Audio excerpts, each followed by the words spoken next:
मार्क्सवादी communist party ये संघर्ष संदेश यात्रा आयोजित कर रही है कि पूरे देश के कोने कोने तक हम पहुंच सकें इस संदेश को लेकर कि अपने देश को एक बेहतर हिंदुस्तान में बदलना संभव है और उसको बदलना चाहिए हमें एक वैकल्पिक नीतियों के आधार पर। वैकल्पिक नीतियां अगर लागू कर सके तो ये संभव है कि आज हमारे देश के अंदर सबको शिक्षा, सबको काम, सबको स्वास्थ्य और सबको एक घर ज़मीन के सहित हम दे सकते हैं। आज ये संभव है हमारे देश के अंदर जो सामाजिक शोषण जो होता है इस शोषण को रोका जाए और एक समानता का एक समाज बने। आज संभव है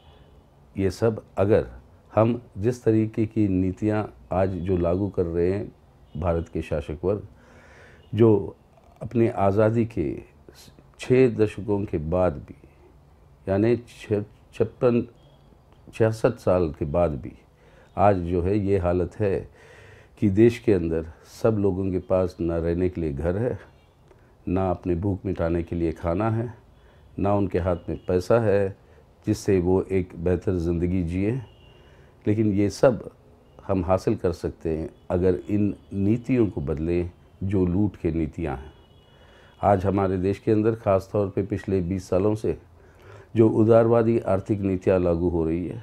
उसके चलते हुए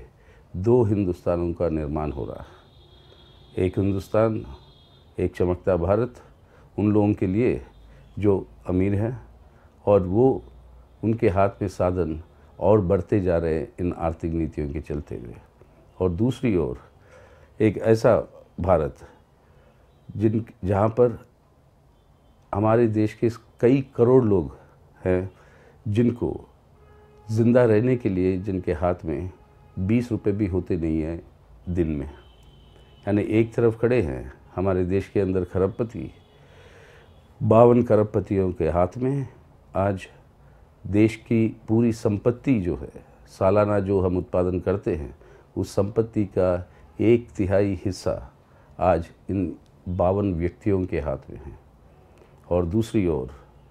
जैसे मैं आपको कह रहा था, एक तरसता हुआ भारत है जहाँ पर 80 करोड़ से ज़्यादा लोग ऐसे हैं जिनके हाथ में 20 रुपए होते नहीं हैं ज़िंदा रहने के लिए हर दिन। इस व्यवस्था को हम बदल सकते हैं। इस व्यवस्था को हम बदल सकते हैं अगर इस तरीके की नीतियों को हम बदल पाएँ। अगर ये भ्रष्टाचार आज इतने बड़े पैमाने पर जो फैल गया उस भ्रष्टाचार को रोक पाएंगे तो एक नया भारत और हमारे देश का नौजवान जिसके अंदर आज जो है एक बेहतर देश बनाने का इच्छा है उस इच्छा को हम पूरा कर सकते हैं। उन सबको हम जो है शिक्षा, उन सबको स्वास्थ्य और उन सबको रोज़गार दिलवाते हुए। एक ही 2G स्कैम में जितना पैसा लूटा गया अगर उसे हम रोक सकते थे तो आज के दिन हिंदुस्तान के अंदर हम भूख मिटा सकते थे। हर परिवार को 35 किलो अनाज हर महीने 2 रुपए से ज़्यादा नहीं लेकिन कम दाम पर हम जो है दिलवा सकते हैं अगर ये लूट को हम रोक सकें। इसी तरीके से जो कोयला घोटाला हुआ अगर उसको हम रोक सकते थे आज हमारे देश का हर बच्चा, हर बच्ची स्कूल में होता या होती और उनको मुफ्त खाना दिन में मिलता,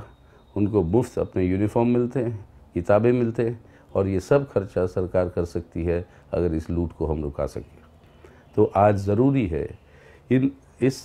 शासक वर्गों की आर्थिक नीतियाँ जो हैं और उनकी सामाजिक नीतियाँ जो है, जो सामाजिक असमानता जो बढ़ाती जा रही हैं, जो आर्थिक असमानता जो बढ़ते जा रहा है, इन सब को हम जो है रोक सकते हैं अगर ये नीतियों को हम बदलें। तो इसलिए ये संघर्ष संदेश यात्रा का उद्देश्य यही है कि देश के हर कोने पर पहुंचकर देश की जनता को जागरूक करते हुए आने वाले दिनों में एक बड़े बड़े संघर्षों के अंदर वो शामिल हो ताकि ये हम हासिल कर सके कि एक नया भारत, एक बेहतर भारत हम निर्माण कर सकें।